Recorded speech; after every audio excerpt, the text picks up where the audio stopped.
It's the 7th anniversary special of the Vortexx Live from Horrorhound Weekend in Indianapolis. An intimate evening in the Vortexx. Tonight's special guest, Sluggo, Crimson Executioner, Freezer Mortis, Cerberus, Wolfie, Pumpkin Man, Flashback Jack, the Movie Man, and other special guests. Welcome to Talkback with Crim and Grim. I'm your host, the Crimson Executioner, and this gentleman over here is my sidekick and my co-host and my second banana, the Grim Reaper. And we're showing traditional B-movies, hosted B-movies, but we're doing it with a little twist. We're putting it into a, may I have that please? This is my first banana. He's my second banana. We're doing it in a talk show format, just like the late night talk shows that we all know and love. The movie that we're going to be showing tonight is called The Naked Witch. It's a 1961 horror film written and directed by the self-described cinema schlockmeister Larry Buchanan.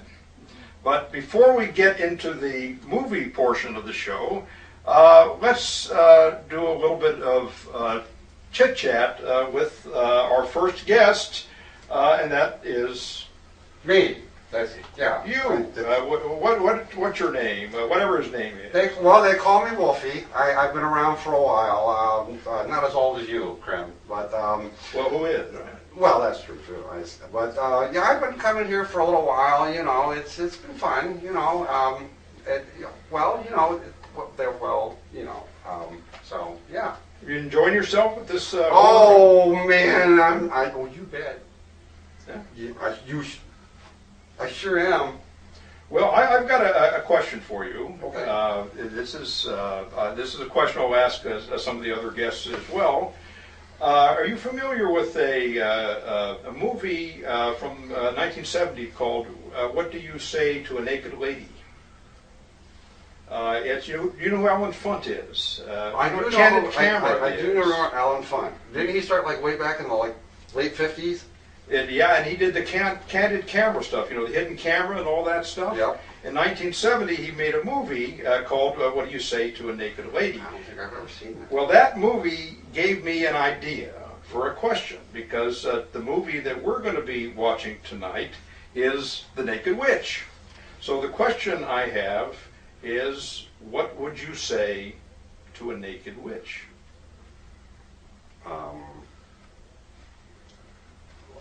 What a lovely day it is. What do you say to a naked witch? Well, that's what I'm wondering. You know, I'm not quite sure. You know, I would kind of, personally, I would be probably a bit tongue-tied at a naked witch. Well, let me ask you this: have you ever seen a naked witch? Well, how would you know? Well, aren't they something about their? What is it about? Come on, somebody give me some help here. A witch, you can tell a witch by a naked witch. There's something about her naked body that reveals her witchitude. Her hat. Her hat. Okay, I thought maybe she had a third breast or something like that. I don't know. That's why I've never seen. You've never seen one, I've so never you seen don't know. one. Have you ever seen the movie? I've never seen this either. This is like, I'm stumped. I can't believe you guys are showing a movie I've never seen. So this is going to be different. I don't know what to expect. I really don't. I've never seen this one. It's kind of neat. I don't know how I missed it. I've seen all the rest of them. Well, so you're familiar with with Larry Buchanan then? Oh, The work of- yeah. I've seen enough of his Larry movies. I just okay. missed this one for some reason. This particular movie is actually the second movie that Larry Buchanan made, and he made it on a budget of $8,000. Wow. And That's pretty good. Cheap.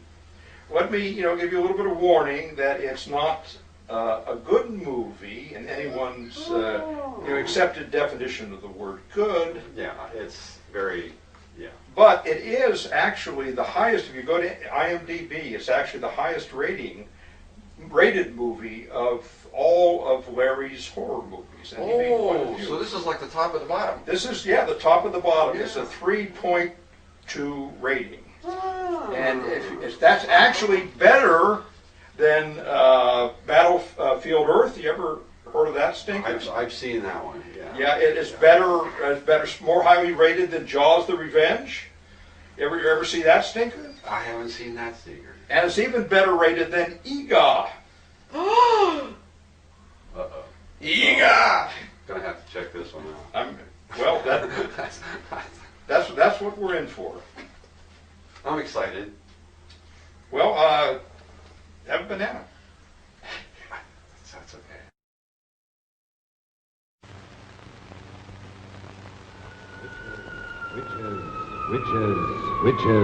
Witches!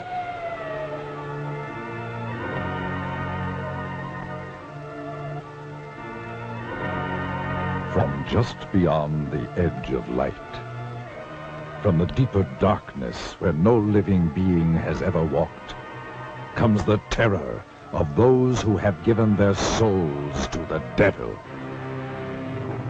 This is the story of one such creature. This is the story of a witch. Across the pages of history lurk the ominous shadows of the werewolves, the sorcerers, the witches. Through the ages, man has known the evil that walks in the shadows of the night, and has feared the dark spirits of the unknown. What lies behind these monstrous fears that has chilled the hearts of man since the beginning of time? Do these sinister creatures live only in the superstitious minds of ignorant people?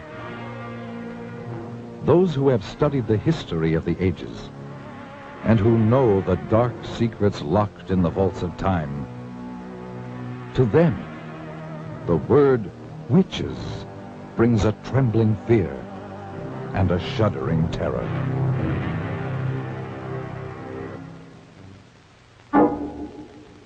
Great minds have sought to explain these things, and in the great museums of the world hang the work of the master artists of another age, giving mute testimony to the horrors of sorcery and witchcraft as they saw it in their day.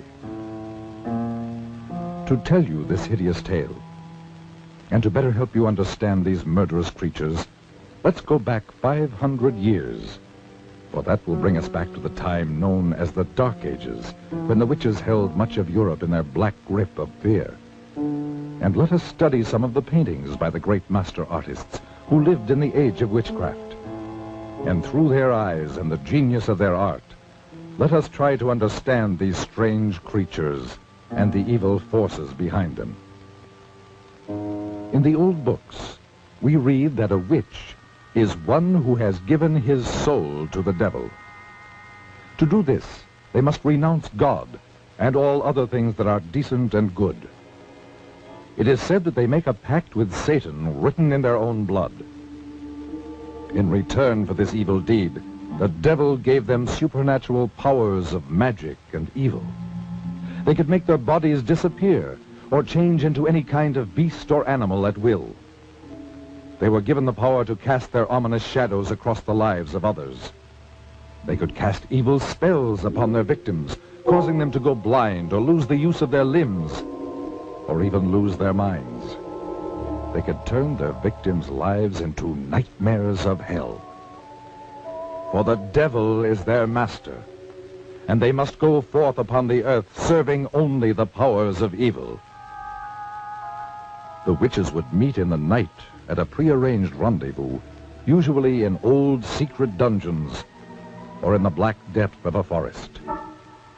These meetings were called Sabbats and were always held during the night, for the devil's greatest power was believed to be from sundown to cockcrow. And many of the finest paintings by the great artists of that period tell the story more eloquently than words of the strange and evil things that took place at the Sabbat. The witches would appear for this sinister ritual in the form of all kinds of hideous creatures, such as beasts or birds, or half beast and half human. They would begin by celebrating what was known as the Black Mass, which was always conducted by some ex-leader of the church who had renounced God to serve the devil. The Black Mass will live in infamy forever. For here, some of the most terrible criminal acts took place, such as the slaying of children, whose warm blood was offered up as a sacrifice to Satan. Then their bodies were thrown to the dogs, or roasted and eaten by the witches.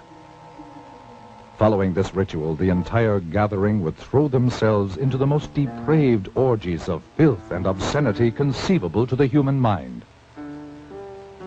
But to these evil, perverted creatures, it was all terribly exciting, and it provided an excuse for their unbridled lust and perverted sex. The fact that it had to be carried out in utmost secrecy made it all the more thrilling. Yet those same evil, murderous creatures, who changed their bodies into all sorts of hideous beasts and engaged in those unbelievable rituals by night, lived by day as ordinary human beings, such as shopkeepers, housewives, or farmers.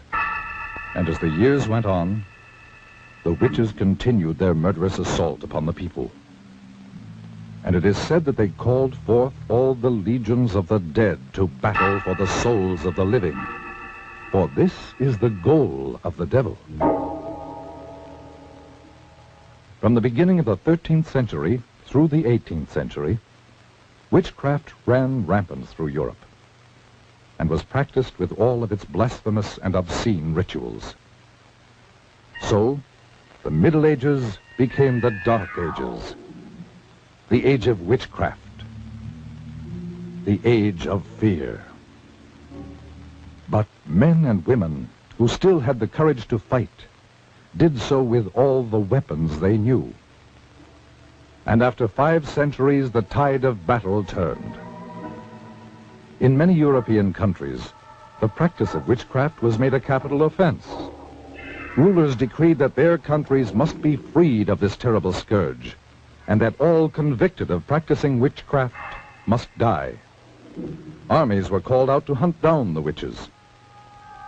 The fear was so great that entire villages said to be infested by witches were put to the torch. The old records tell of flames rising high into the night sky and hideous creatures streaking across the burning heavens, screaming foul obscenities. When confronted with death, many of the treacherous witches confessed to the most hideous crimes. Even the hardened soldiers who were trained to kill turned away sickened by some of their terrifying confessions. One group of witches alone confessed to the murdering of over 2,000 babies and small children, bought from the brothels and slums of the big cities. At last, the witches were no more. Old superstitions and taboos had yielded to the powers of light and knowledge. We, who live in the light of the 20th century, see the witch only in fantasy, as a hideous old woman sailing through the night sky on her broomstick. We are certain that these murderous creatures who walked the world in the Dark Ages, committing their atrocious crimes and casting their evil spells, never really existed, except in the twilight zone of the mind. But are we mistaken? From deep beyond the edge of light, from somewhere out there beyond the grave, beyond the dimensions of life, do these ominous creatures still exist? Let us see. All Alright, the convention's just about to start. This is our table. This is our table. Pretty cool. We've got it pretty full this year. Let's get a close up here. This year we are featuring pictures of some of our hosts. Nice little collage. And we got a little bit of a roach problem. That's why I'm like happy to see from like closer.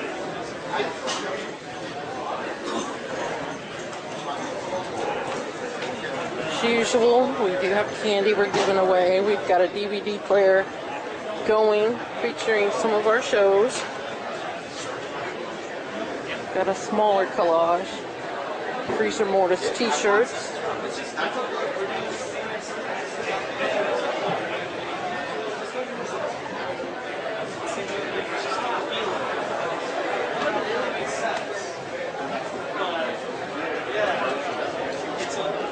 Got new flyers to give away. And we have the Vortexx t-shirts and the Sluggo t-shirt. Very limited quantities on these now. $20 a piece. And something new, we are having a raffle to give away this one-of-a-kind Monster of the Month mask. The mask is actually of Lore Lady as the Vampire Witch. The retail value is about $40. So we're going to raffle that off to raise money to pay for our table. We don't ever keep any money for ourselves. We always just use money from the shirts to pay for, and this raffle to pay for our table. Another new addition to our table this year, a wonderful big picture of me. Oh, and someone gave me something that I'm going to replace my ruler with. All I can have to say is, Morty, you better behave.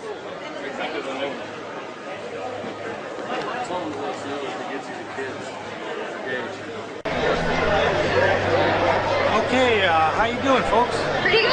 Really good. Introduce yourselves. I'm Ash. I'm Izzy. I'm Caroline. And what brings you here to Horrorhound Weekend? To have a good time, honestly. Three things. Good responses, anything? Here to bring smiles to people's faces. Okay, last question. As children, or as a younger part of your life,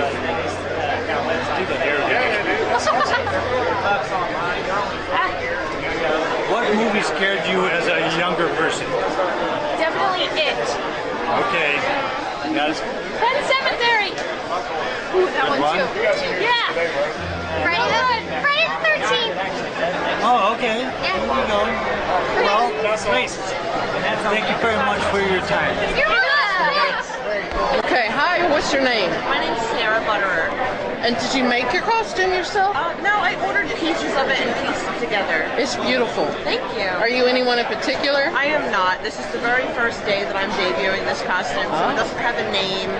I don't have anything about the costume yet. How much of the hair is your hair? None of the hair is my None of the hair is your hair. Okay. Well, when you were a kid, what movie scared you the most? I have to say Chucky and Freddy Krueger. You're the Nightmare on second Elm person Street. to say Chucky today. Yeah, my brother tortured me when I was a little girl and chased me around the house with the doll and, and the claws. That's just not fun at all. No. Why did you decide to come to Horrorhound? My husband's actually a special effects makeup artist, so he knows a lot of the mask makers here. Awesome. All right, well, thank you for talking to us. Thank you very much. So how long have you been here, babe? Come here often? I'm not getting anything. She's as stiff as your acting. Boy, when you die, you really die at this place. Okay, next question. What's your favorite movie? Oh, what is your... I said that one. It was one of We her... didn't hear you. Oh, what was your favorite? It must be one of those silent jobs. Are we done? We're done. We're done. We're done. Hi. Hello. Are you together, a family? Somewhat. We kind of took her in. Okay. Husband and wife and a friend. Well, you're Chucky. Yes. Okay. Are you Bride of Chucky? I am. Awesome. That was a good movie. And who are you, sir? The Looneyville Sluggo. Looneyville Slugger. Kids from the Looneyville Asylum. Show us your bat there. It's like, oh, that's kind of gross. Nice. Why do you guys come to Hororhound? What do you like about it? I love everything horror. This is no better place to be. I agree. And how old are you, Bride? I'm actually 18 years old. Okay. Old enough to get married. Is that like a real tattoo? This one isn't. That one's not? Okay, but you got one somewhere. Okay, okay. All right, well, when you guys were younger, what movie scared you the most besides Chucky? Unfortunately, I'm still looking for the horror movie that actually scared me. I've watched everything I can, and I haven't come across it. Nothing scares you? For me, it was Not Candyman. yet. No, I haven't seen that one. I saw that one when I was like 7. I wouldn't look in a mirror for weeks. How about you, Bride? Anything that, so like, I didn't like the Saw movies because creepy crawlies just freak me out. Yeah, I agree. I can't watch those either. Well, thank you for taking the time to talk to us. You guys look great. Thank you very much. And what is your name? And what brings you to Horrorhound Weekend? Okay, when you were a young robot, or what's the appropriate term? Droid. Okay, shame on me. When you were a young droid, what movie scared you the most?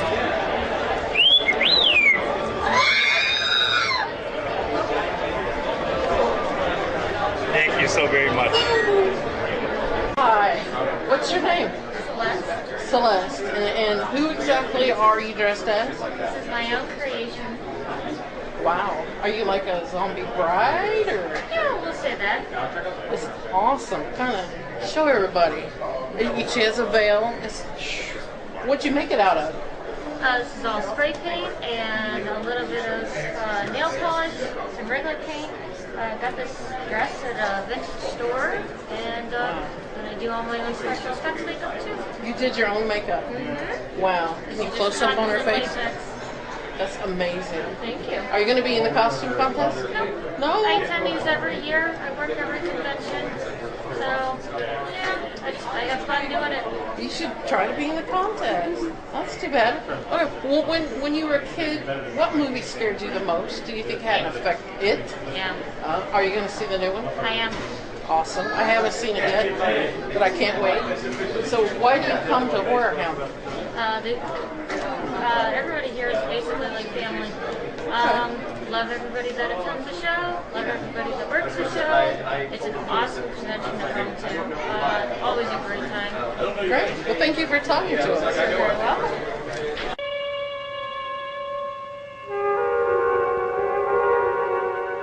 This is the very witching time of night, when churchyards yawn and hell itself gives up contagion to this world.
If I could have known of the strange and haunting experience that was waiting for me, I never would have driven any further into the hill country of central Texas.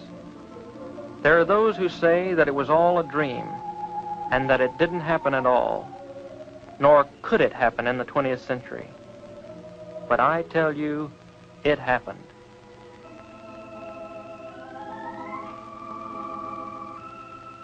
Perhaps you will be able to believe it if I tell you about where it happened and the people who lived there.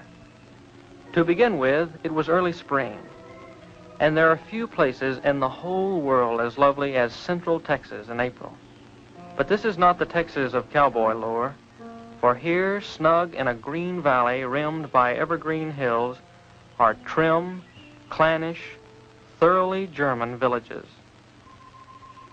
The German settlers came in 1846 seeking religious asylum in America. The green hills, the rocky slopes, and clear rushing streams reminded them of the hills beside the Rhine.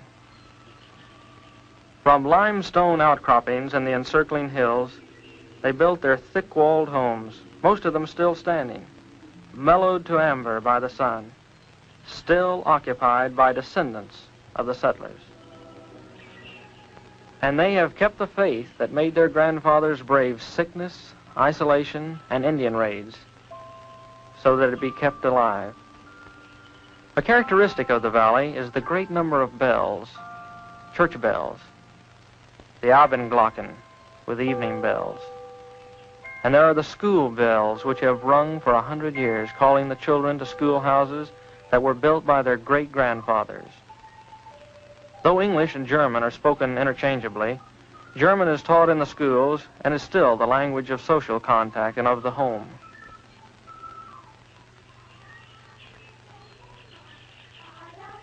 And they sing in German.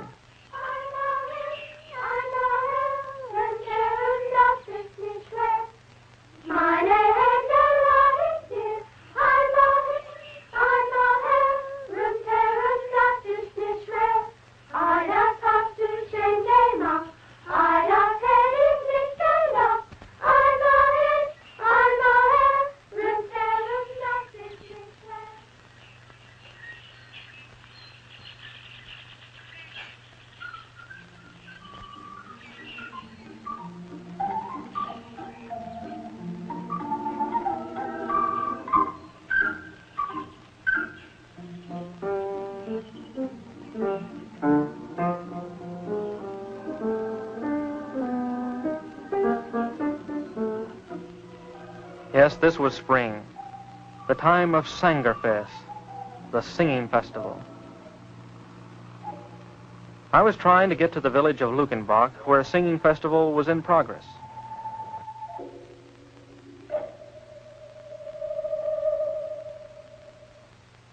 You can joke all you want to about how far a sports car can go on a gallon of gas, but when they're out, they'll sit there like any other car.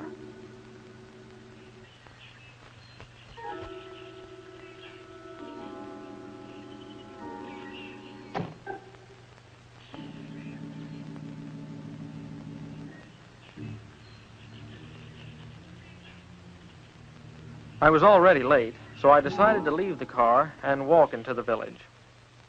This was the last day of the singing festival, and the last day I could take away from college.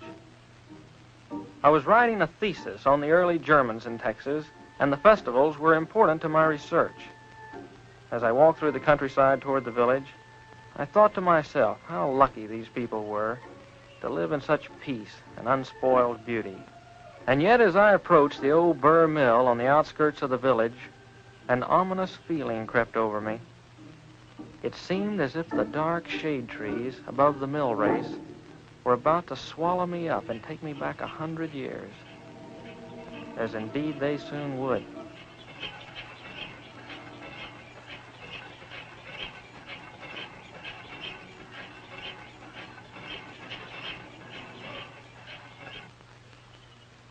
Hello there. Wie geht's? I'm looking for a place to stay for the night. I wonder if you could help me. Schön ich sehen. Mein Bruder Hans. Good beer. Wiener Schnitzel. Sounds good enough for me. Kirska. Her name was Kirska. It was a pity that such a lovely creature would be the one to tell me that I was too late for the festival. She was dressed in a costume of the old country and had taken some village children to the festival. She said that her grandfather would be glad to have me at the inn.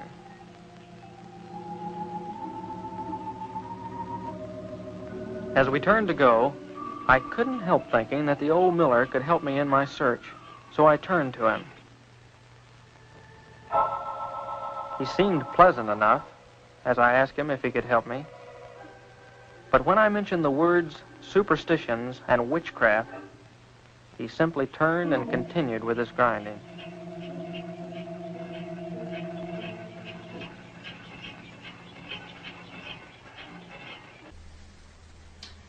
Welcome back to Talkback with Crim and Grim. I'm your host, the Crimson Executioner, and this is my co-host, sidekick, and second banana, the Grim Reaper. And we have another guest with us today, and that is Flashback Jack. Welcome to Talkback, Flashback. Well, thank you. And you've been hanging around the Horror Host convention, the Hororhound convention. Oh yeah, the Horrorhound? The Hororhound.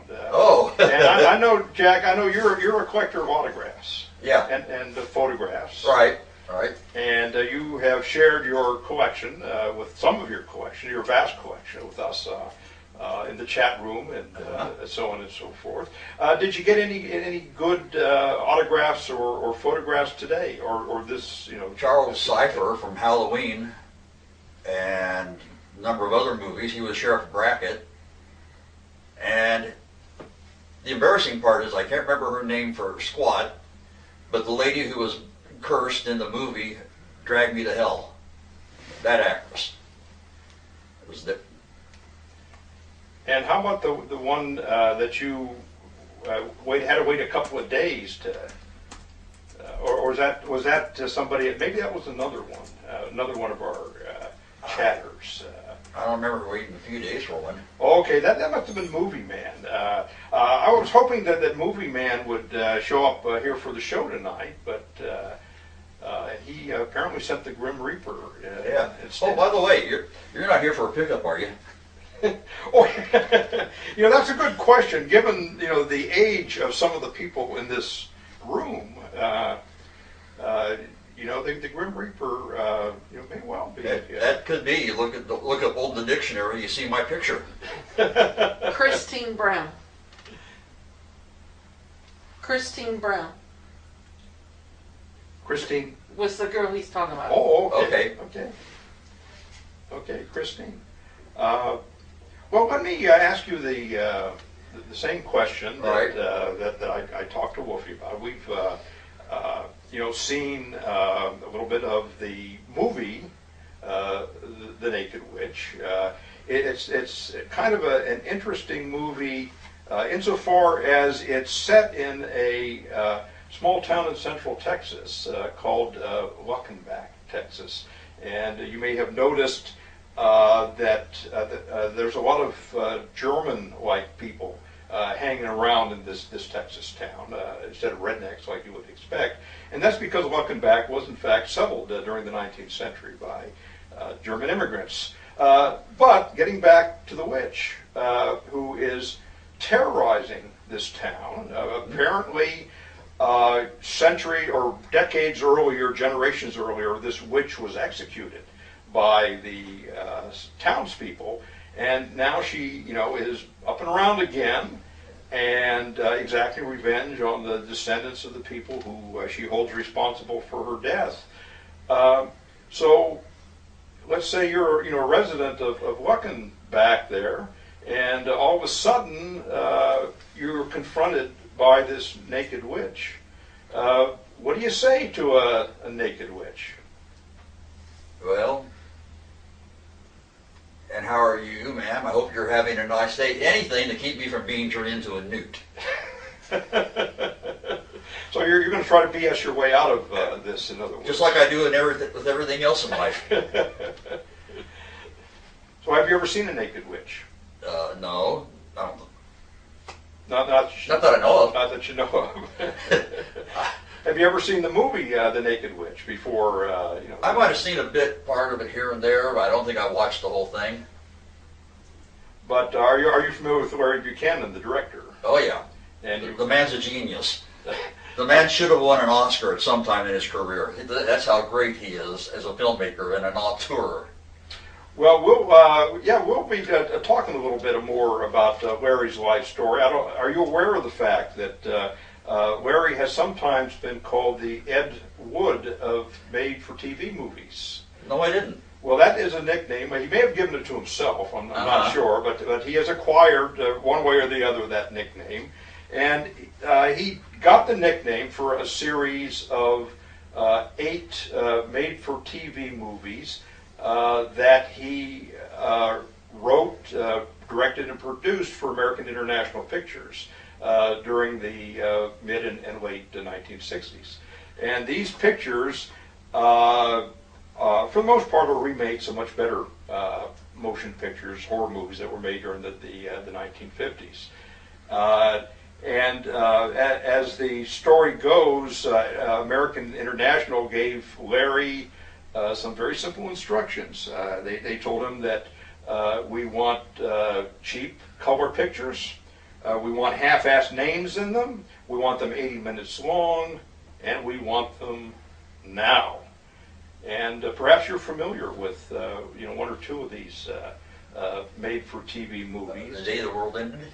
The Day the World Ended, I believe that is one of them. And there is actually another one that we showed just recently in the Vortexx. It's a Vortexx favorite, Zontar, the Thing from Venus. Is that a remake of It Conquered the World? Absolutely. It's a remake of... Then they did whatever the title was, the remake of the Street Creature. We saw that recently in the Vortexx as well, Creature of Destruction. And that is all part of the work of Larry Buchanan. Like I said, the man is a genius. The man is a genius. He actually made a lot of movies that weren't horror movies as well, but what we remember him for today are mainly these horror movies, and specifically this package that he made for American International. Any final words before we get back to our movie? Something you asked Wolfie made me think a little bit about how do you recognize what one is naked. Yeah, witch. I think if shouldn't you weigh them? See if they're the same as a duck. Isn't that part of how you find out? You weigh them, and if they weigh more than a duck, they're a witch. I think that's how it goes. I think there is something involving ducks and witches, but we'll maybe it's not an exact science. It has been lost over the centuries, I'm sure.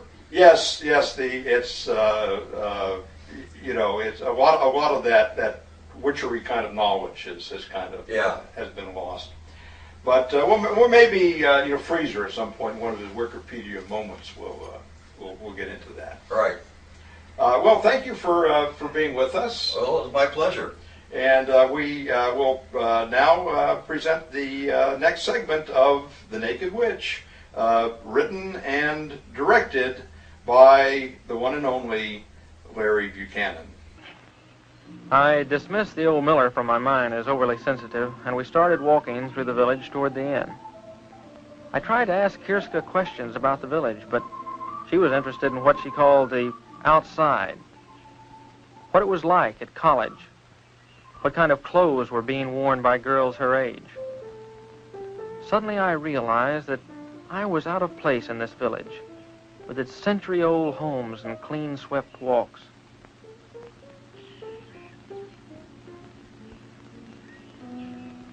But as we approached the inn, her mood changed.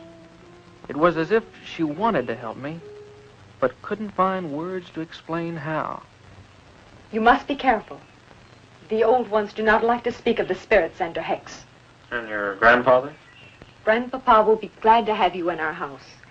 He will talk of anything you wish, and much of what you don't.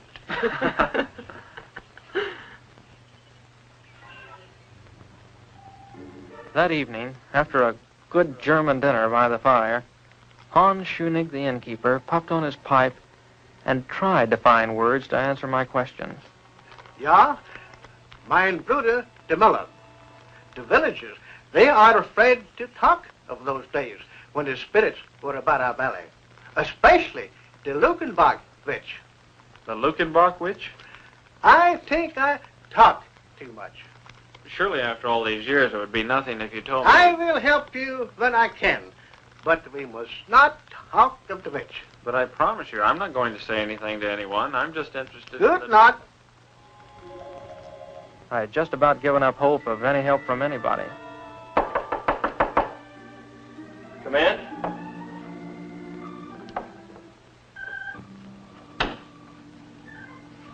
This water is fresh from the well. Thank you. Oh, do you have to go? I mean, well, I'm not having too much luck with the others, and I thought someone younger might be able to help. Someone like you. More help? With my thesis. I'm doing research for a thesis. They want to help you. If they could be sure it was the German immigration you were writing about. But, okay, so it's not just about the immigration story. So it's also about customs and legends and strange oddities that we're hereabouts. And witchcraft? Listen, I didn't say anything You about can be honest with me. All right, so I'm interested in witchcraft and sorcery in the old colony. What's the harm in that? The old folks do not take these things lightly. I didn't mean to upset your folks the way I did. But what can be the harm in a guy researching something that happened over 100 years ago? You would have to live here to know us, to understand these things. You're what we call friender. You're from the outside. They don't trust you. Are they trying to hide something? Don't you? Why are you so interested? It's just an academic hobby with me.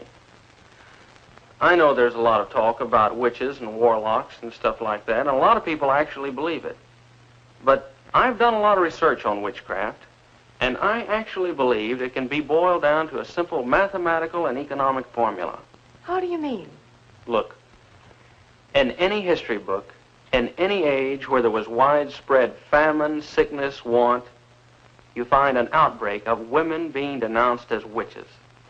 In the late Middle Ages, thousands of people were executed in Europe and England. In Massachusetts, 20 witches were put to death. All of these were times of widespread disease and hunger.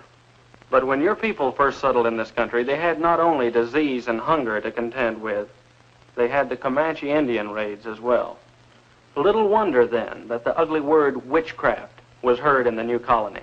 But what pleasure can you get from studying about all this? To better understand the witch hunts we have today. Witch hunts?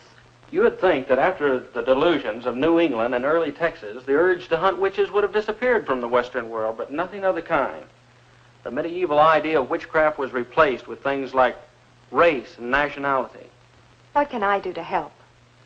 Your grandfather mentioned the Lukenbach witch, but caught himself when I tried to find out more about her. Now, I've heard of this case before. Can you tell me something about her? There was a woman called the Lukenbach witch. My grandfather and granduncle will not talk of it because it was their grandfather Schoenig who denounced her. The settler that built this inn? Yes. In this very room. In that very bed. Don't leave now. I have an old book, very old, which will tell you all about it. But you must not tell the others about the book. You have my word. I'll just be a minute. Kirska. Yes. You have the sweetest smile. Is that what the college boys are telling all the country girls this year? No, I really mean it. I believe you. It's just that I don't ever really notice anyone until they get a little bothered and light up like a candle. You know, with your German good looks set off with something simple and black, you'd look like a little cameo. I'd better hurry.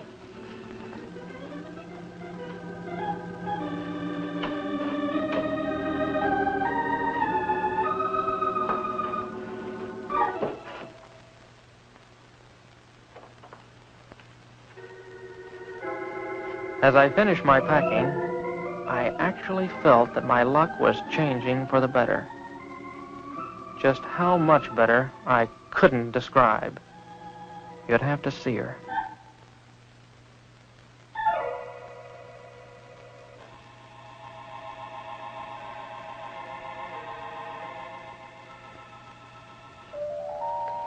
You said something simple and black. I did? Oh, yeah, I did. Shouldn't you close the door? Yes, of course.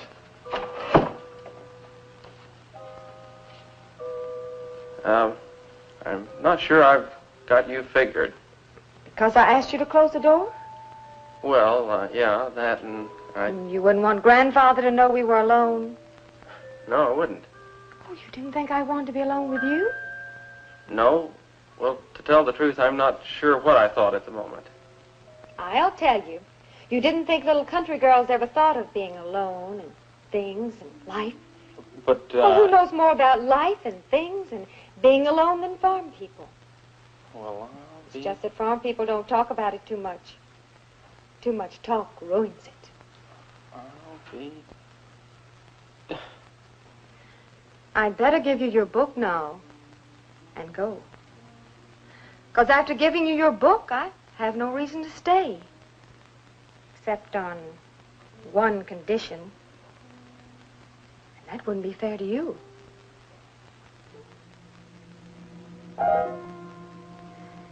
Good night, friender.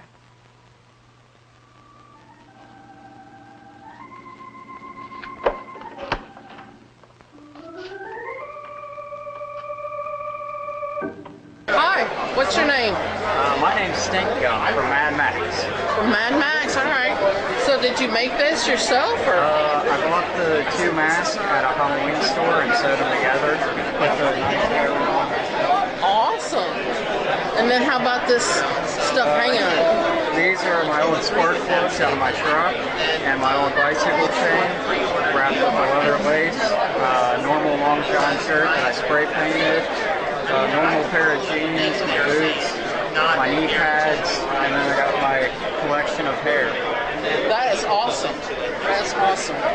So what brings you to Hororhound?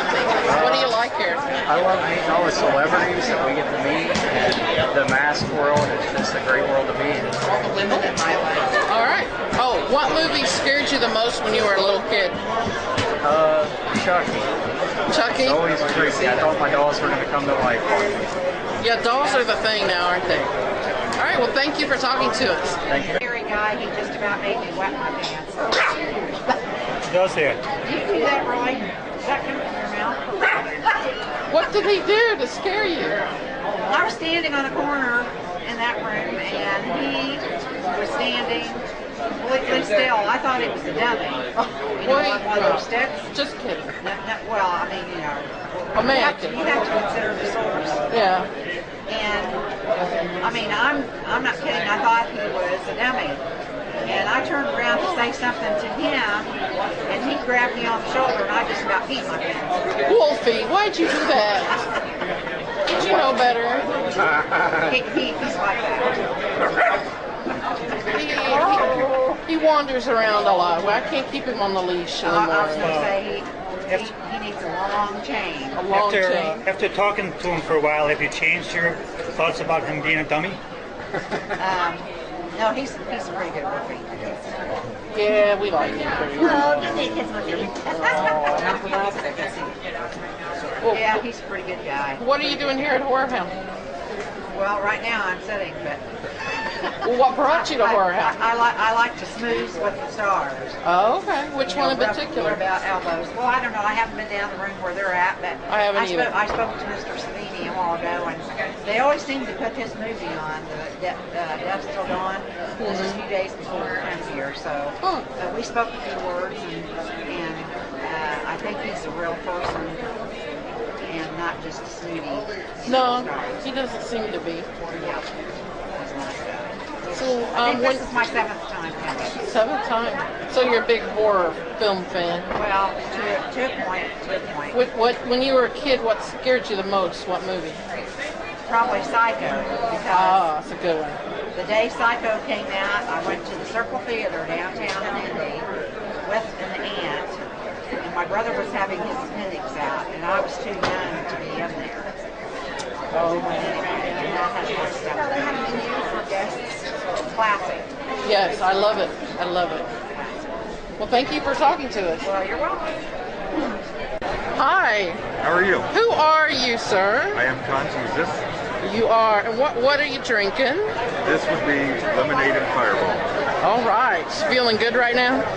I drank till 9 o'clock this morning, slept for about 2 hours, and started again. Oh my goodness. Why are you at Horrorhound? These are my booths. Oh, you have a booth. All right. My wife makes all the jewelry. It's only appropriate. I make all the coffins. Awesome. One of them is slightly used. It has been used for 3 days. 3 days, right. So, when you were a younger Jesus, what movie scared you the most? I would have to go with Nightmare on Elm Street. Okay, Freddy It scared the Krueger. shit out of me as a child. I believe it. Yeah. The house I lived in had an attic. The door to the attic was in my bedroom. Oh. Had a skeleton key. I slept with it under my pillow. Yeah, it's kind of freaky. Mean parents. Yeah. Mary and Joseph, I tell you. Right. All right. Well, thank you for talking to us. Thank you for stopping by. Have a good time.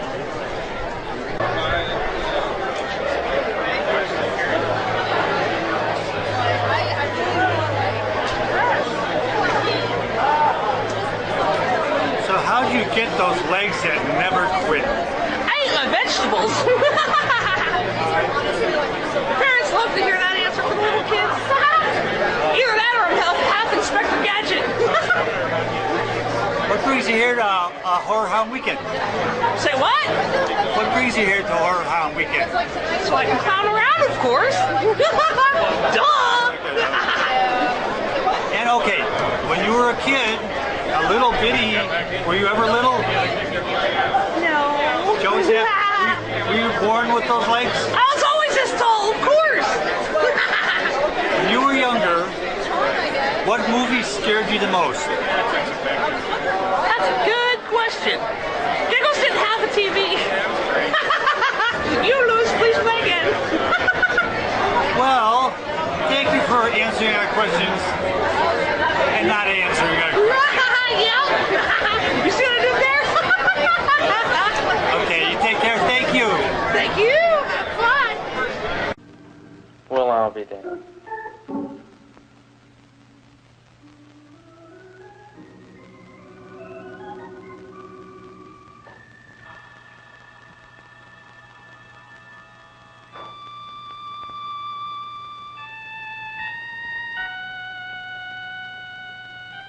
The early Germans in Texas. To understand and properly know how witchcraft and suspicion raised its ugly head in the early colony, remember that in the first year of the settlement, typhoid, sleeping sickness, and other bitter hardships were climaxed by an epidemic that took the lives of 200 of the 600 settlers. The villagers looked for someone on whom to blame the troubles. What better subject than the widow who walked by moonlight? The widow who was too aloof to speak to the women of the village. The widow who caused the whispers about a clandestine affair with the innkeeper Scheunig. The widow witch, they called her. Witch? It must be remembered that this was a time when a man of power could conveniently denounce as a witch any woman discovered with him in his bed. Such a man was Otto Scheunig. Yeah.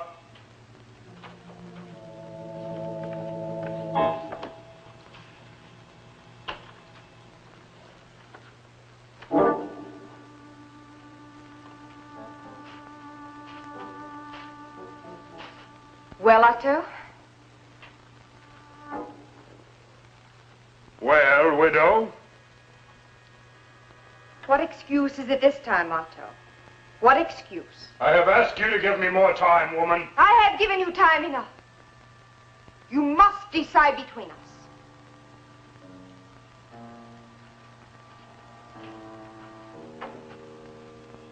I cannot break charity with my woman while she is infirm.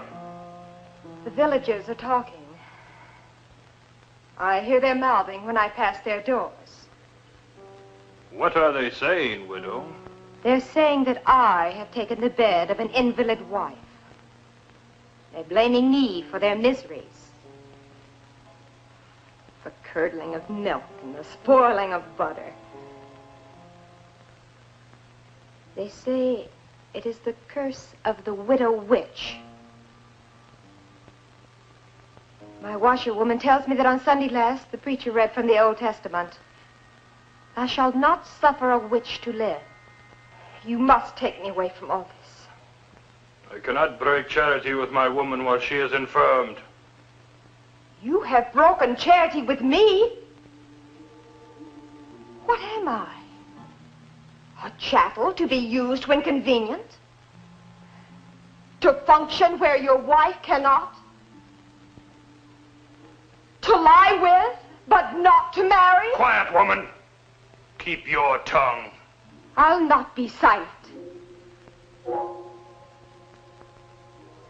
I fear this talk of witches was born with you. Is it you who have woven this web of spectral evidence about me? Is it you who have called me a witch? Oh, your face belies you ought to. Would you have me burned?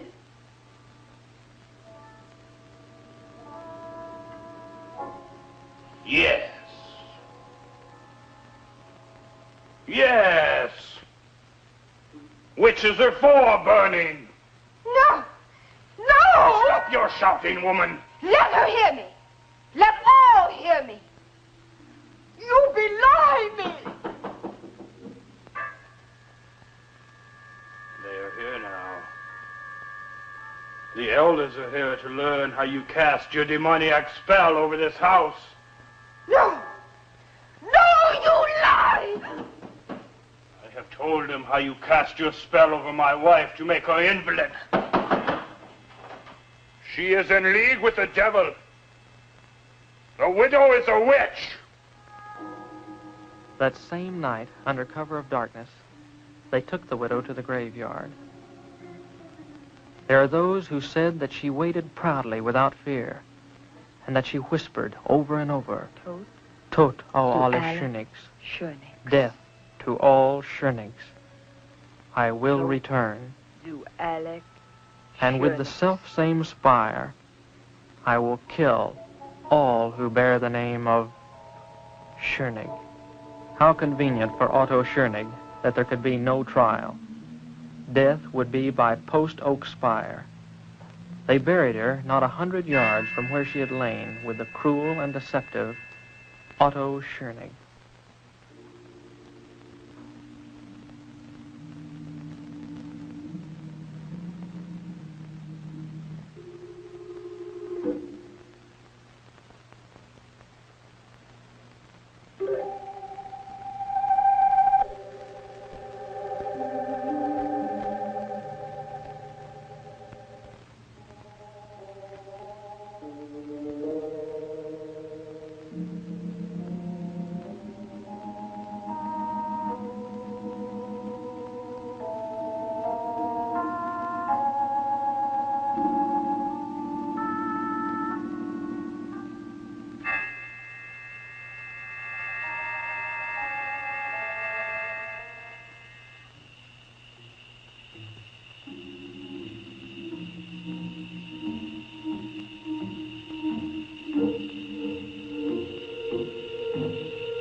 convention again. It is Saturday.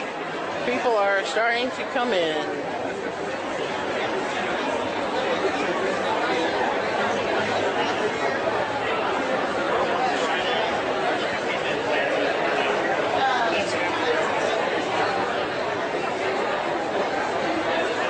I don't think it's maybe about noon, and it's going to get a lot more crowded than this.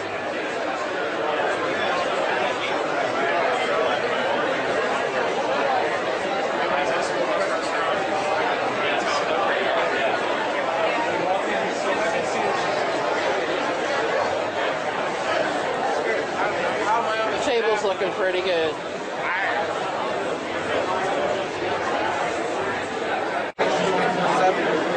it's all horror hosted by all these different people. Actually, we have horror hosts from Starways, Australia, England, and all over the U.S. And it's a good time. And at 9, every night we show a new feature, and there's a chat box next to the films. And we all get in there and hang out in the chat room and rip on the movies and each other. It's like watching movies with your friends, but you don't have to play fan talk. There you go. That's a real plus. That's a real plus. Is this your kids? What's your name? That's us. Okay, I got it. She's one of our horror hosts, actually. What's your name? I'm Olivia. Olivia. And Yes. who are you? Kind of look like the devil's wife, maybe. Or I am Olivia. This is how I dress. It's wonderful. Thank wonderful. you. What brought you to Horrorhound? I love horror. You love horror. I love horror. What movie scared you the most when you were a kid?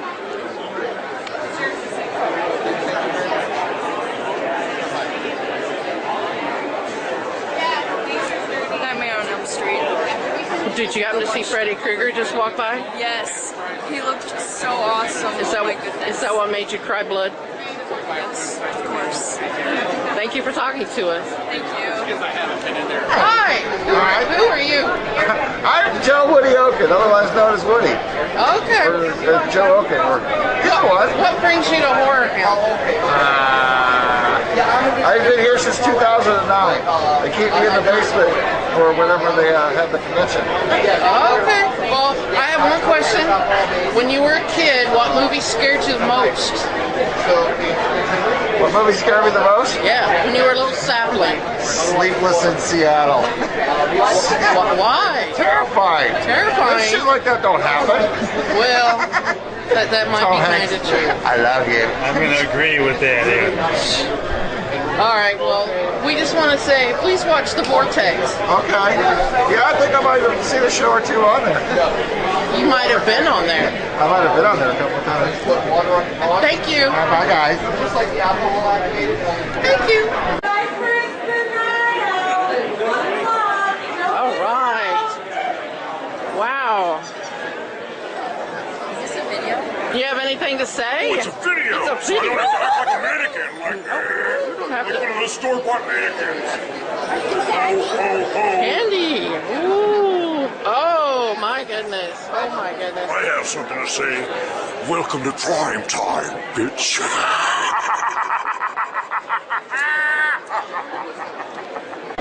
Lurkin? Is that your ex-girlfriend? It's one of them. What's her name? Betty, I think. She could use a few, cheeseburgers. Yeah, I'd say so. I'm kind of scared. She don't have any pupils. Better to see you with. Yeah, I guess she's not a teacher. This is just one of the tables here at the convention. Somebody's got their eyeball popping out over there. That's pretty gruesome. I'm scared. We're gonna have to move on. Okay. Hi. Who are you supposed to be? I'm Negan. Negan? Show us your badge. We're all Negan. We are all Negan, that's right. So I was just wondering, what movie scared you the most as a kid? Phantasm. Phantasm. Oh, that's a pretty popular one. Absolutely. And how did you put your costume together? Did you already have this stuff at home? No, piece by piece. A lot of screenshots from the series. Looking here to see what I can match the closest, that kind of thing. Awesome. Well, you look great. Thank you. Thank you. Hi. Hi. Who are you people? I'm Izzy. Izzy? Yeah. Okay, who are you, young lady? Me? Yeah. Okay, and you look like a shark. Where's the shark? I like it. What brought you to Hororhound? Lost boys. Scary things. I want to make people smile. You're not a bad clown, are you? Are you a bad type of There is clown? no such thing as bad clowns. That's a lie. The world has ripped the smiles away from everyone. We take them back. Nice. Okay. Help, Lurkin. Okay. Well, what movie scared you the most when you were a kid? All of you. Chucky. I bet yours was Jaws, right? No? Chucky? Chucky's the big answer tonight. It? You're gonna see the new one? It's definitely on there. Yeah, sooner or later. Yeah, you gotta see the new one. The claymation Rudolph. This is not satire. That is deep. I do like your shoes, Izzy. Thanks. All right. His feet are actually that big. Oh, wow. All right. Well, thank you for talking to us. I love the clothes. Just please don't hurt me. Thank you. Hey, it's Lurkin. Hey, Lurkin. You really should try some of that stuff. It's freaking delicious. What are you eating? Just a snack. Mayonnaise. Mayonnaise? Oh, that's disgusting. Delicious. Lurkin, you are not really eating mayonnaise. On there.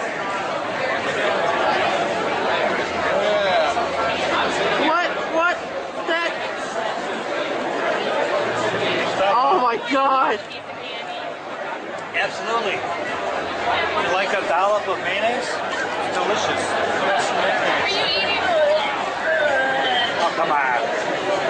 That's like lard. It's a little Chucky. There's a little Chucky. Say hi. Hi, little Chucky. And you like?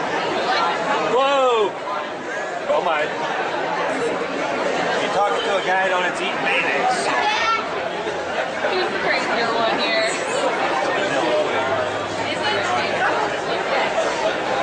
No trust. I trust you. I'll take your word for it. Grossiato, didn't it? Yeah. If you would have said it was Miracle Whip, though. I don't like Miracle Whip. Grosser? Yeah. This is dollar store stuff, so whatever. Because I like mayonnaise, but I don't like Miracle Whip. You gotta try it right out of the jar. I don't know. I eat mayonnaise just off the wall. You got a spoon there that hasn't been used. You can left throat. You got what? I have a spoon that hasn't been used in my pocket. If somebody wants it. Seriously, you're trying to push your mayonnaise off on unsuspecting individuals? It's good. Do you really have mayonnaise in there? Let me see. Look. Does it look like mayonnaise to you? Well, yeah. You gotta try it. Don't knock it until you've tried it. It's too bad we don't have smell-o-vision. Well, does the live Facebook have smell-o-vision? No. What the heck? Sorry.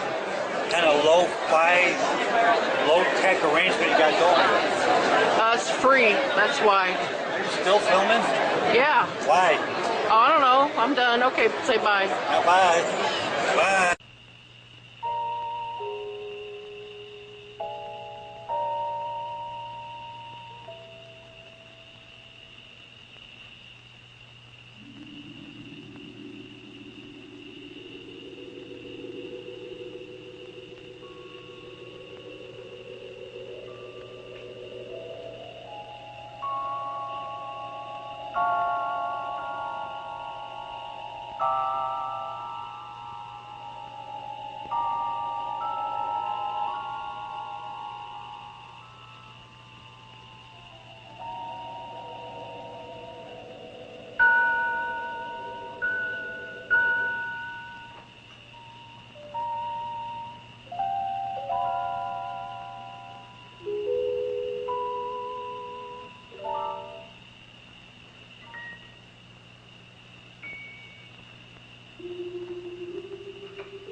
mummified face of the widow, with eye sockets staring.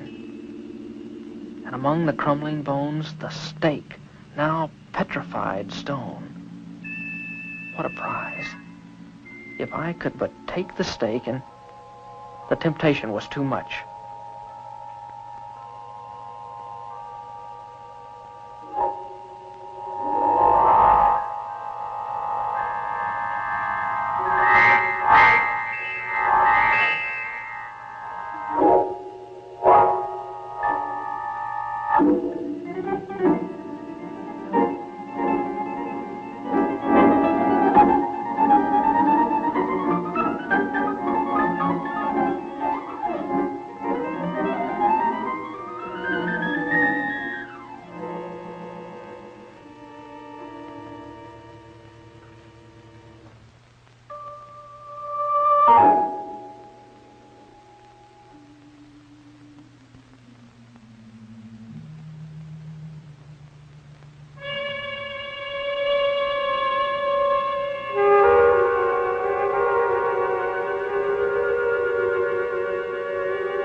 and one by water.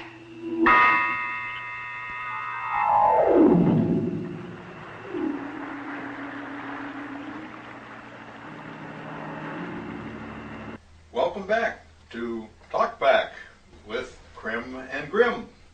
I'm the Crimson Executioner, your host. This is my co-host, the Grim Reaper, and we have a special guest before we get to the final segment of tonight's movie, The Naked Witch. And our special guest is Cerberus, who all of you know, or most of you know, is our Monday chat moderator and just general all-around denizen of the Vortexx. Welcome to Talkback. Thank you for having me, Mr. Executioner. Well, how have you enjoyed the convention? I've had a really great time. It's been a lot of fun. I was a little disappointed when I arrived, though. I was unaware. You see, there was a little mix-up. I didn't realize it was a horror convention. What did you think it was? Well, I didn't realize that second horror was in there. Oh, you felt like the bordello of horror type of... Well, something along those lines. Situation. I thought that's what was going on, so I did come a bit unprepared, Well, I hope you managed to adjust and yes, get into the swing of things. The swing of things. Have you collected any autographs or photographs? I've taken a lot of pictures, but I didn't get any autographs from anybody. I bought some movies and some new T-shirts and so forth. Had a good time. Okay, so you spent a little bit of money. Yeah. Bought a little bit of merch. Yeah, the vendors area got me for about $100 in the first hour, I think. So, yeah. Well, later on, before the convention ends, if you want my autograph and photograph. Well, thank you very much. Make some sort of. I really appreciate that. My rates are competitive with okay. the others, many of the other vendors. Yes. Yes. So what do you think so far about the Naked Witch? Let me just ask you the same question that I've asked the others. What would you say? Let's say you're a denizen of this, this Texas town, or maybe you're just wherever, and you run into this lady who happens to be a witch and happens to be naked. What do you say to a naked witch? Well, in this situation, am I naked or am I dressed? Well, it's your question. You can answer it any way you want. Well, it's your fantasy. I would probably, introduce myself and, ask her what her intentions are of being naked. Maybe buy her a drink. I don't know. Oh, okay. Yeah, that's kind of get a feel for the. It might maybe cop a feel for the. Well, or get a feel. Only with her consent. Well, of course. Of course. And particularly with the witch, I mean, Well, yeah. I mean, you don't want to mess around with anybody like that, but with the witch, they've got like special powers. Yeah, my nose might fall off 3 days later, or you could become that newt or whatever. Yes, and turned into a newt. Yeah, yeah. We've got enough newts already. Yeah, that Gingrich guy. I don't know. But anyway. So you would, kind of assess the situation, and I think you would kind of play it by ear, right? Yes. And perhaps would it matter how good-looking the witch was, or would that be irrelevant? I'm an open-minded guy. Yeah, that's good. That's well, I am too. That's a polite way of saying I have no standards. Okay. Well, that's all very well and good and interesting. So let me ask you this though: have you ever actually seen a naked witch? I mean, we're talking about one abstractly, but have you ever actually seen one? Yes. Possibly, okay. Can I plead the fifth on that one? You can plead the fifth. Thanks. You can certainly plead the fifth. And have you ever seen the movie The Naked Witch? Actually, no, I haven't. This is you're this is my first time. You're a virgin then, as far as the Naked Witch is concerned. I suppose so. Now, is this the same Lukenbach, Texas, of the famous country song?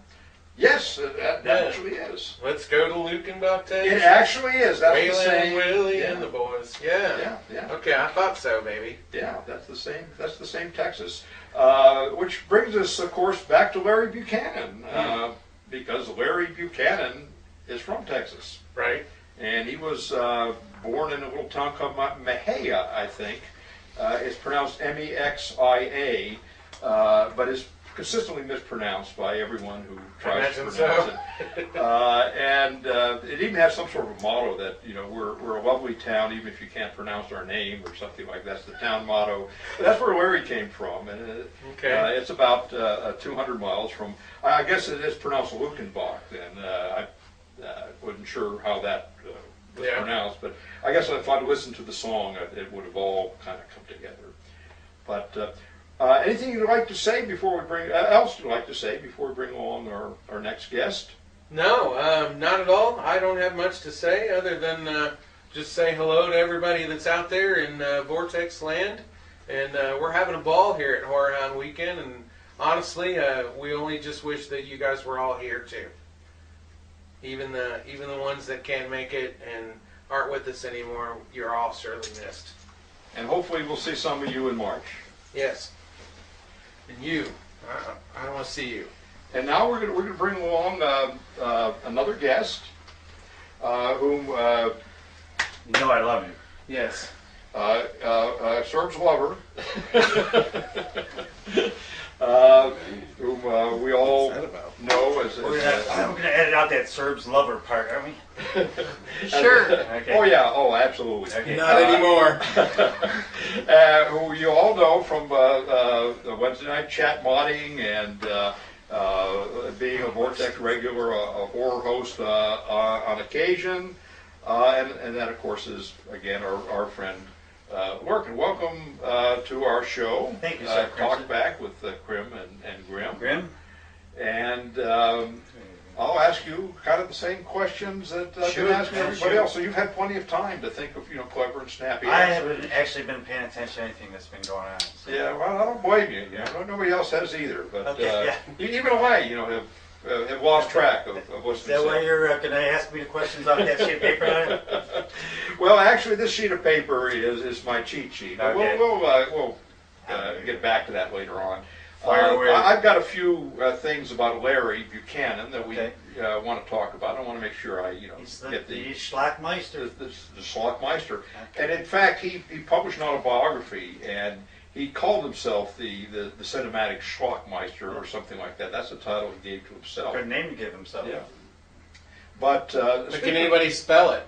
What, Schlockmeister? Let me. Since we're on the subject of Larry Buchanan, we'll get back to the questions in a minute. True or false? Larry Buchanan is his real birth name. Probably false.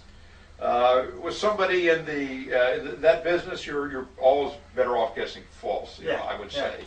And in fact, his name he was born Marcus Larry Seal Jr.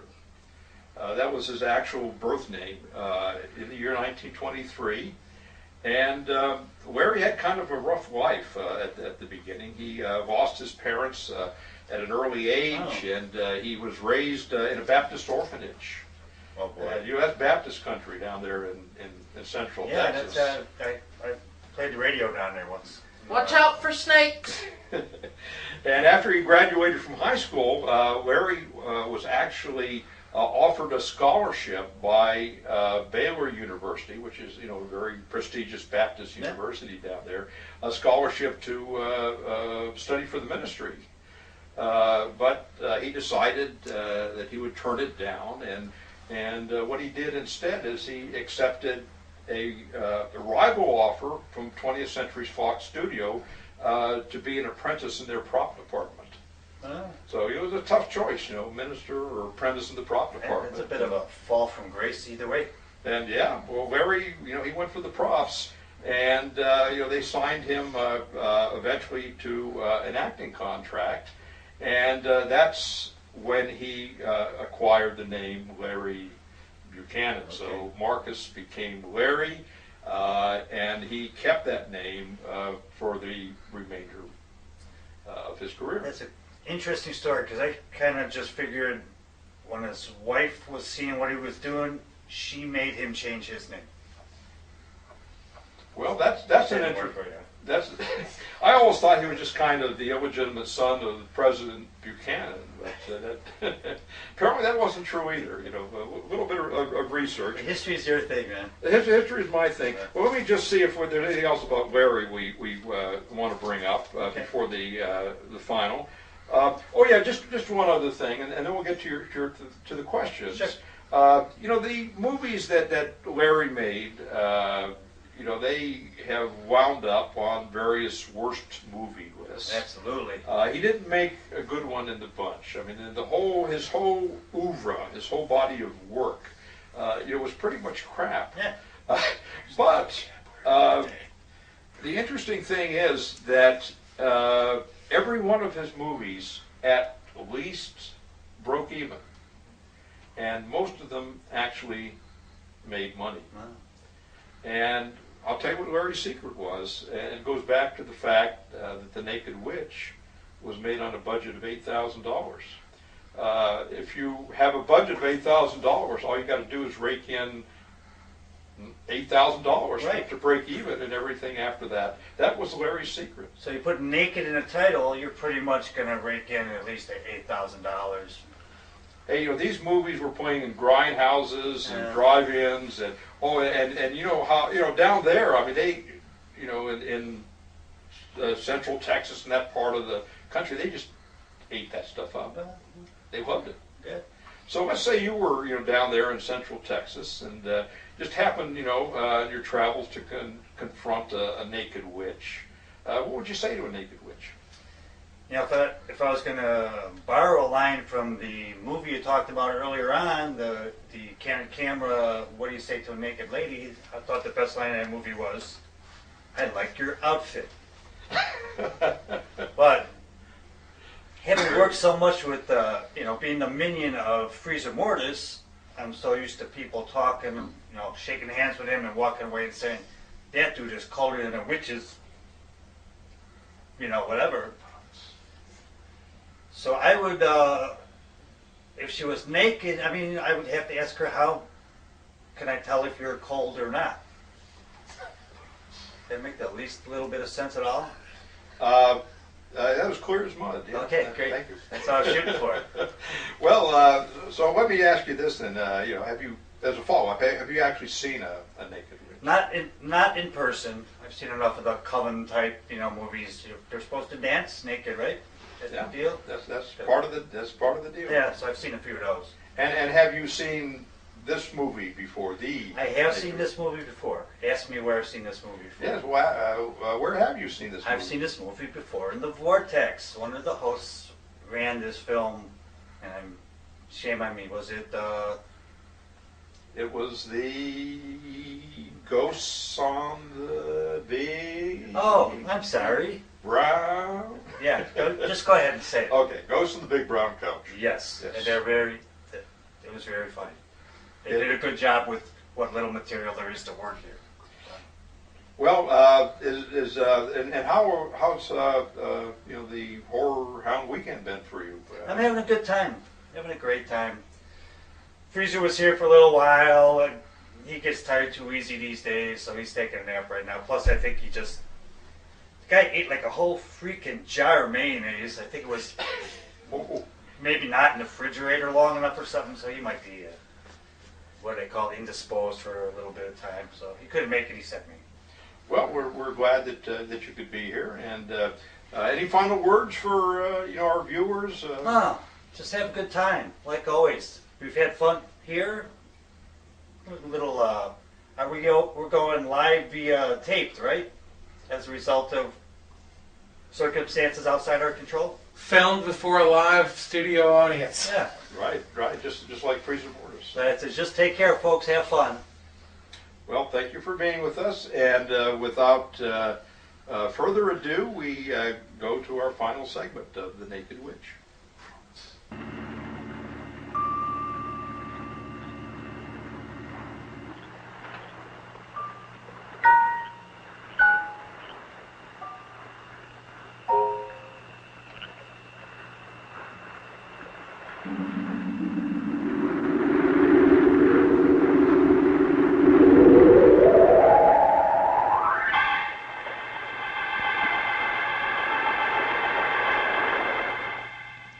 The next morning, the elders came to the inn.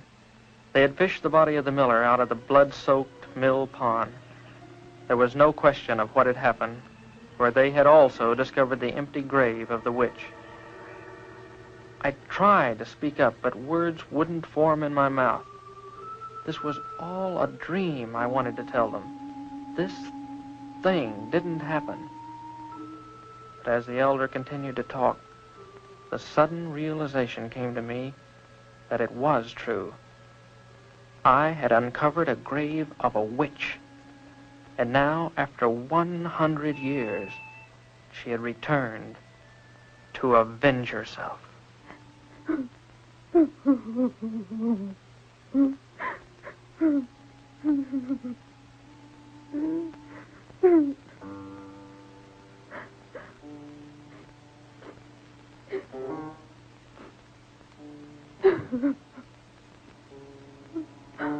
The elder warned that no one should leave or enter the village until the witch be found and return to her grave. Surely the witch would not stop at one death. Where would she strike next? The only two villagers with the name of Schoenig were the innkeeper Hans and Kirska. As the moon rose, we did all we could do, bolt the shutters and wait.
And one by fire.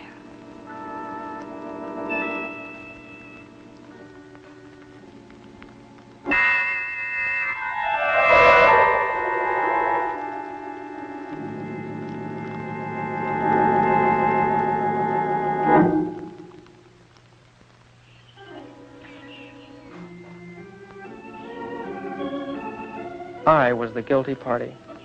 Just as surely as if I had held the stake, I had killed them.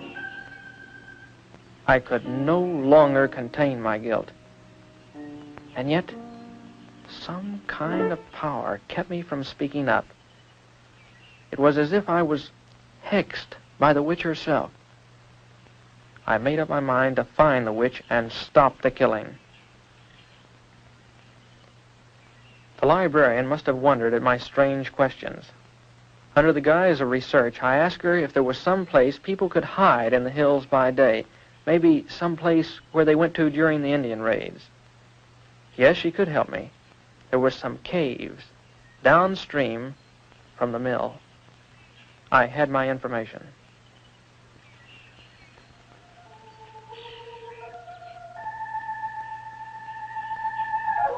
And so that night, as the moon bathed the hills with light, I crossed the mill race and headed toward the caves downstream.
As I watched, fascinated by this beautiful creature, I couldn't believe that here was a vengeful witch who had murdered 2 and was sworn to kill a 3rd. For a moment I felt sorry for her. This lonely nymph whose friends were water snakes in the moon. And she seemed to know every sound of the night.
As her eyes met mine, all thoughts of capture or punishment of the witch drained from my mind.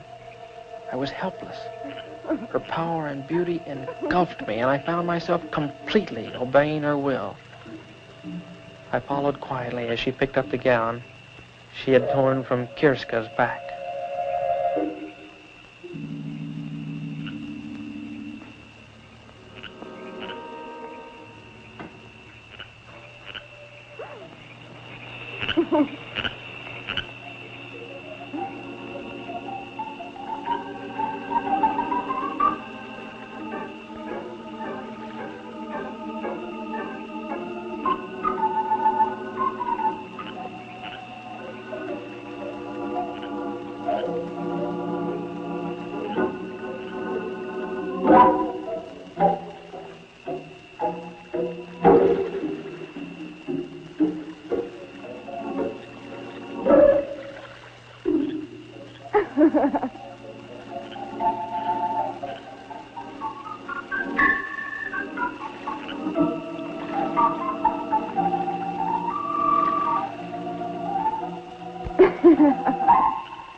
one by water, one by fire. But all shall die by the self-same spire.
Later, in the cold gray light, I spread the dirt over the widow. My feelings were mixed. Here was a woman who had taken 2 lives. Yet she had been denounced maliciously and killed by the same stake. Was she witch or wronged widow? It is not for me to say. I am only glad that her tempest is over and she has returned to her 100-year sleep.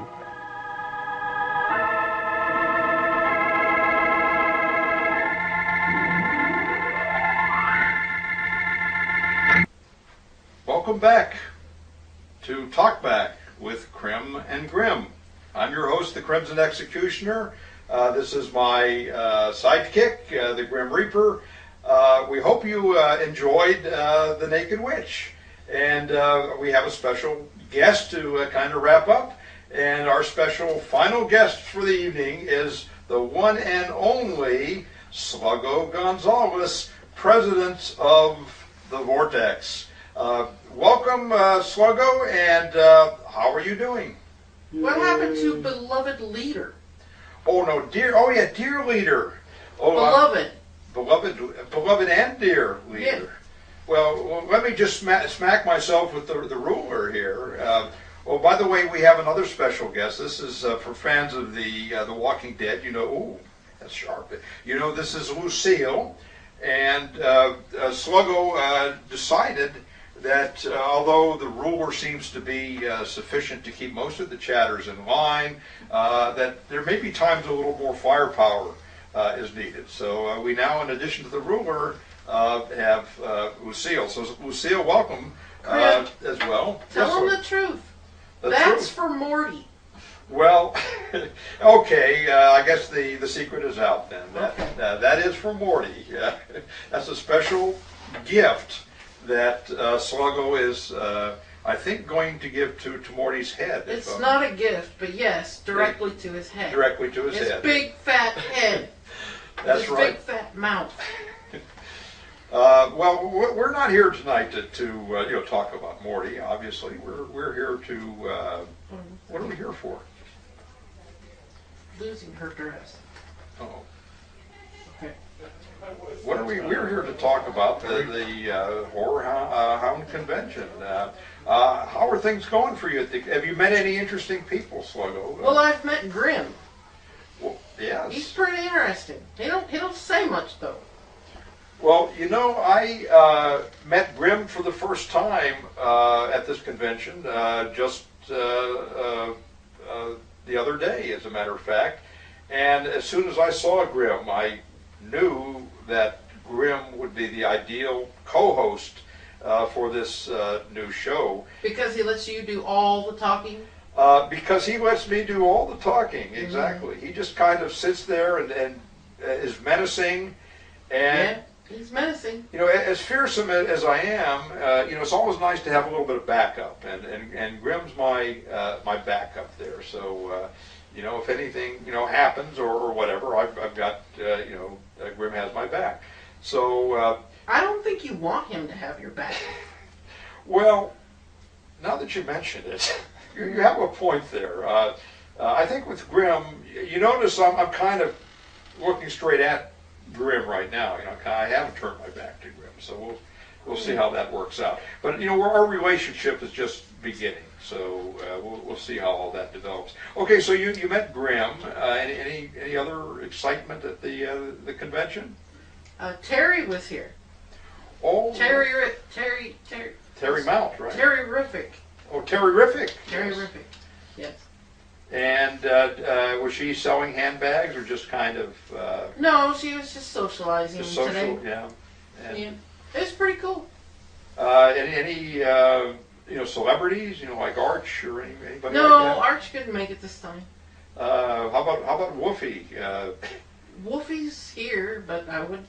Not sure I'd call him a celebrity. Well, I guess you must have met Wolfie since he was on the show earlier. Well, yeah. So, Wolfie! Yeah. Sound off! Okay, well, he's still here. He's still here. Okay. Okay. Well, let's get to these questions that I've been, you know, asking some of the others. What, Sluggo, you know, let's get the woman's point of view. On this, well, I've been talking to men. If you can call them men. Yeah, sure. Well, and, you know, loosely speaking. So let's get the woman's point of view. What would you say to a naked witch? I would say, look, woman, put some clothes on. It's 34 degrees out here. Crazy psycho. Well, I'd have to beat myself out, but and you get that picture. So it's interesting. None of the men, made that particular observation. Imagine that. But that would make a certain amount of sense. I guess it would depend too. If it was 30 some degrees out, it wouldn't make sense to really not be wearing clothes. Well, I wear clothes and I'm a slug. That's right. That's a good point. Witch should wear clothes too. Well, that's just ridiculous. Well, unless they're at maybe taking a shower or whatever. But if they're out socializing with people, that makes a certain amount of sense. Let me ask you this: Have you ever actually met a naked witch? No. Or a witch of any sort, really? I wanted to meet Penny Dreadful, but I haven't yet. Oh, okay. Well, Penny is the one which I think we all would like to meet. So hopefully, she'll come to one of these cons, and we can make it happen. Have you ever seen this movie, the Naked Witch that we just watched? I had to watch it to prepare it for the show tonight. Oh, that's right. You're the one who gets all these movies in order. So I know that you know by now because you've already seen it, but she's not naked the whole time. Well, yeah, and it makes me wonder. These rednecks down in Texas, who paid good money to see a naked witch. They were promised a naked witch. Well, they got a naked witch, just not the whole movie. And but nobody wants to talk about that. And it wasn't really, I think anybody that went to see that movie to see the witch get naked would have been disappointed. It's not like she's stripped or anything. Come on. It's a family show. Right. This is, is more kind about of witchery than about nakedness. Witchery? Is that a word? Witchery, you're trying to teach us that word now? Witchery is a word, yes. What was that word you used a while ago? You tried to sneak a vocabulary word in on us during the last segment. Oh, yeah. Oeuvre. Oeuvre. What the heck does that mean? Oeuvre, that's like a body of work, somebody's work. Oeuvre, I think, is French for work, or I don't know. I don't think so. I think it means open in French. I don't think of that as a fancy word. I use that word all the time. I talk about oeuvre. Audience, is that a fancy word? Yes. Yes. Yes. Definitely. Okay. See, well, yeah. I have never even heard of that word. You're using it in like everyday language? I think I ate some oeuvre d'oeuvres or something once. Right, that's what little comes to toothpicks. mind when you say oeuvre. The oeuvre d'oeuvres that you those little on the trays and whatever you get at parties and whatever. Hors d'oeuvres or something. Hors d'oeuvres? Yeah. Hors d'oeuvres. Hors d'oeuvres. Hors d'oeuvres. But anyway, where were we? I have no idea. Grim, where were we? Train wreck. Train wreck. Well, Sluggo, do you have any final words before I give my final words? My interview's done already? Well, you can continue. Well, you're supposed to ask the questions, not me. Well, it's your dang show. I asked you all the questions I asked everybody else. No, you didn't. I didn't. No. Well, none of that. It gave me a hard time here. Let's put that down. Anyway, no. If you like, she's enjoying the con. Yeah, ask me that. Enjoying the con? Am I enjoying? Ask me. Go ahead. Okay, so how are you enjoying the con? It's been pretty good so far. Well, is there anything else that you'd like to say? Listen, Crim, I come on the show expecting special treatment as your boss, as your president, as your beloved leader. And all I get is the same crap you've been asking everybody else. I didn't even get a drink. There's not a bottle of water for me or nothing. What kind of cut-rate show is this? And this guy over here, well, he's another thing altogether. I mean, good grief, he keeps staring at me and breathing on me and everything else. Well, Sluggo, if you're going to carry on like this, I'm out of here. Sit down, Crim.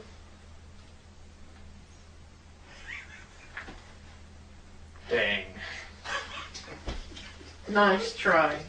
Well, I guess that almost wraps up our show. Do you have anything left to say about this crappy movie? I do have one final thing to say about Larry Buchanan. And that is that his oeuvre, his body of work, I think was best summed up in an obituary that appeared in the New York Times after Mr. Buchanan passed away in December of 2004. And I want to make sure that I get every single word. This is a brief obituary, at least the part I'm going to read.